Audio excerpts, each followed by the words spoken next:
Well, we're in conversation with the CEO at Vistara, Vinod Kannan. Vinod, thank you so much for taking our time and joining us here.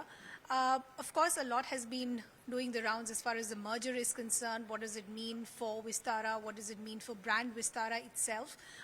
As per the last data, you had the second largest market share after Indigo. Now, with the merger in place, what does it mean for Vistara?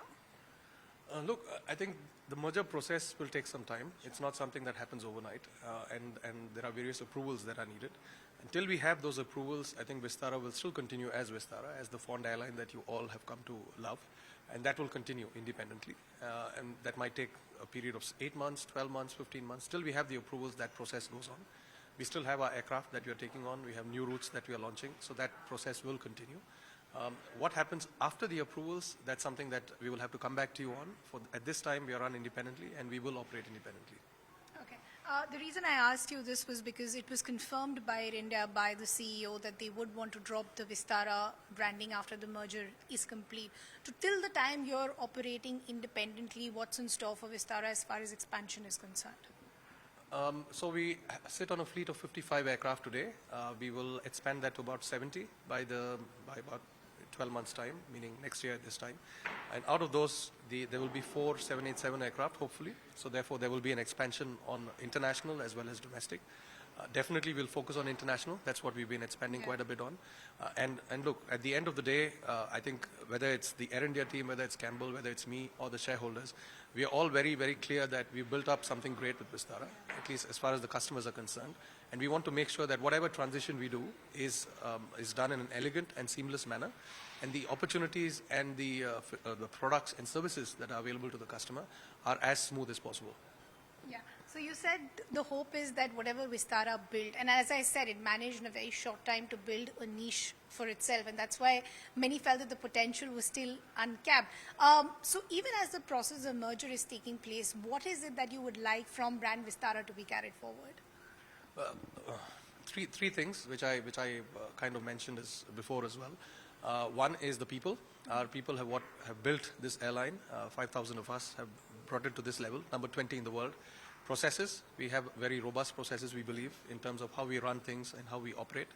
And of course, most importantly, everything we do is around the customer. So customer centricity and the way in which we think through and we interact with the customer. So these would be the 3 main points. Okay. Till the time you're operating as an independent entity, talk to us in terms of as you mentioned earlier, the fleet expansion and also destinations, because that's very specific as far as consumers are concerned, that what more can they see, where can they fly to, till the time we're still seeing brand Vistara fly. So some of this is still work in progress, and some of this is something that will come out as we get the aircraft delivered. But we're going to start services to Mauritius from Bombay. That's coming up over the next weekend. So that's something that we're very excited about. Yeah. Our first foray into Africa. We've also added a few domestic routes recently. We've added Mumbai to Kochi, for example. Yeah. We've also connected Delhi to Goa, the new airport, North Goa airport. And there'll be more such things that are coming about. And as we get our new 787s, you'll have to watch out to hear news on that, because something exciting is coming there as well. Okay, that's exciting. Vinod, I just want to talk to you overall as far as the pattern with what's happening with consumers at large. We've been seeing a lot of episodes of unruly passengers, not specific to any particular airline, but just somebody who's operating an airline. Do you think it's possibly time to relook certain policies of why we're seeing these episodes only increase?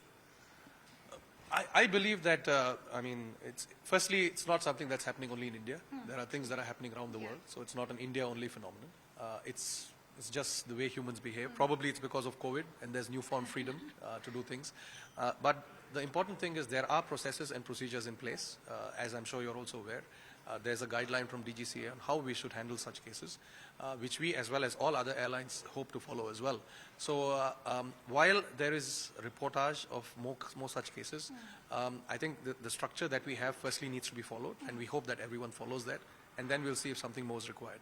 Okay, perfect. Thank you so much for taking our time and joining us here. Thank you.